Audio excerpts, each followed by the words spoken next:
Eu tenho vergonha da atual composição do Supremo Tribunal Federal. Eu sinto desprezo pela maioria dos seus integrantes e essa aprovação unânime do que fez o Alexandre de Moraes faz com que eu desconfie de que o que eu estou dizendo se estende a todos os ministros. Eu sinto repulsa por ver um Supremo Tribunal Federal agindo como um partido e com a pretensão de se transformar em partido único. Eu acho ridícula a pose de semideus que os ministros adotam, ou a pose de semideusas das ministras. Eu acho ridículo o dialeto que eles falam, os trajes que usam, e acho que o Supremo não merece a confiança dos brasileiros decentes e, por consequência, é muito difícil respeitá-lo. Eu estou dizendo, em resumo, o que disse o deputado Daniel Silveira com outras palavras. Ele deveria, sim, ter se expressado de outra forma, para não dar nenhuma chance para os morais da vida, né, e para os seus colegas. Ele poderia se expressar de maneira mais civilizada, não precisaria usar os termos que usou para dizer a mesma coisa, né, que é o que eu estou dizendo aqui. Eu não posso deixar de sentir desprezo por um Supremo que é liderado pelo Gilmar Mendes e que aprova a continuidade de um inquérito ilegal que chegou ao clímax com a prisão por decisão monocrática do Alexandre de Moraes de um deputado federal. A Constituição brasileira, ela é em boa parte contraditória, confusa. Os artigos que regem, por exemplo, a prisão de um deputado, eles permitem mais de uma interpretação, o que é absurdo. Deveria prevalecer o que as grandes democracias do mundo inteiro encampam. Um deputado, e isso é dito, é repetido pela Constituição brasileira, um parlamentar não pode ser preso pelos seus atos ou palavras, ponto. Aí começa a discussão, mas se ele ultrapassar os limites disso ou daquilo, não. Ele não pode ser preso, embora, repito, ele deva se expressar de maneira civilizada. Dizendo o que a gente diz aqui, o Supremo é uma vergonha para brasileiros com mais de 10 neurônios. Hoje é.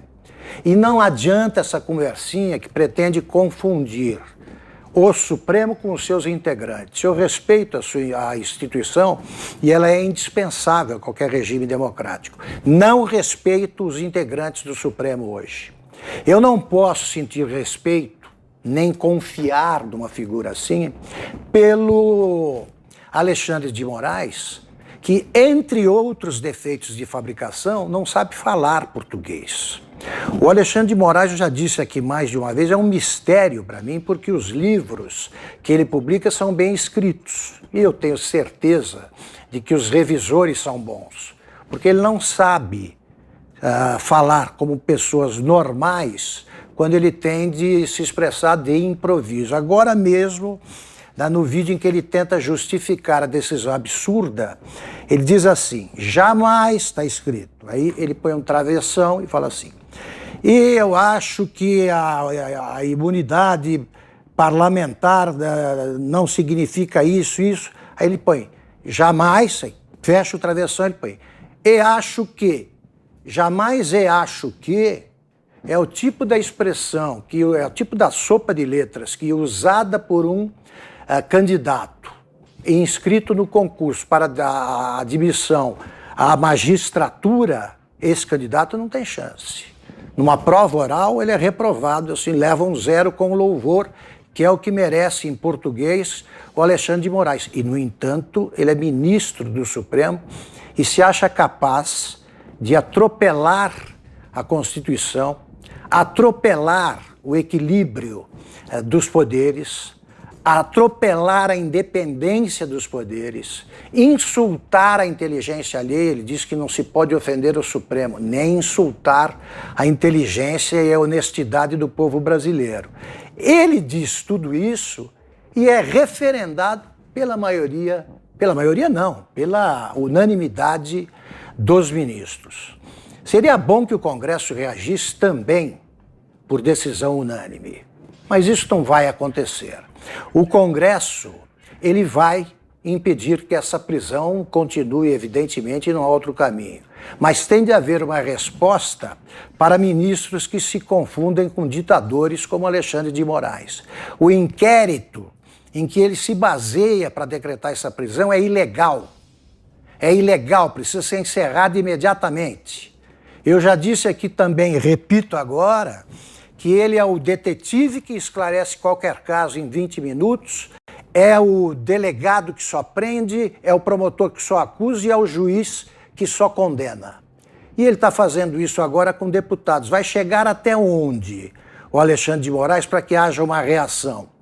Então é preciso parar com isso. O caso do deputado, se o Supremo tivesse o equilíbrio que não tem, a sensatez que falta a todos os seus integrantes neste momento, pelo menos, se o Supremo fosse assim, né, o Supremo ideal, ele faria o que resumiu aí o Guilherme Fiuza: recorra à Câmara. Tá? Diz que o deputado insultou a instituição, pede que ele seja julgado aí pelo Conselho de Ética. Se ele ultrapassou os limites aí se ele não se comportou com compostura, tá? Se ele agiu de maneira que mereça alguma punição, é o Congresso que decide, ou a Câmara mais especificamente. O Supremo não pode agir assim. E é o mesmo Supremo, né? O mesmo Supremo que agora mostra tanta indignação e tanta pressa, é o mesmo Supremo que contempla, né, com brandura de cúmplice o caso da deputada que é acusada de mandar matar o marido, o caso do deputado que é encontrado com dinheiro na cueca e o caso de tantos corruptos que eles não condenam, nem julgam sequer, ou por falta de tempo, ou por excesso de provas, ou as duas coisas. Então o que fez o Supremo mostra que o perigo para a democracia brasileira não está no Palácio do Planalto, está no prédio onde fica, está no plenário do Supremo Tribunal Federal, tá? Que está agindo de forma arbitrária e desafiadora. Eles podem a qualquer momento mandar prender alguém do Executivo, pode mandar prender o presidente da Câmara ou do Senado, no caminho que tem tomado alguns ministros, com, repito, a anuência ou a cumplicidade de todo o restante do Supremo.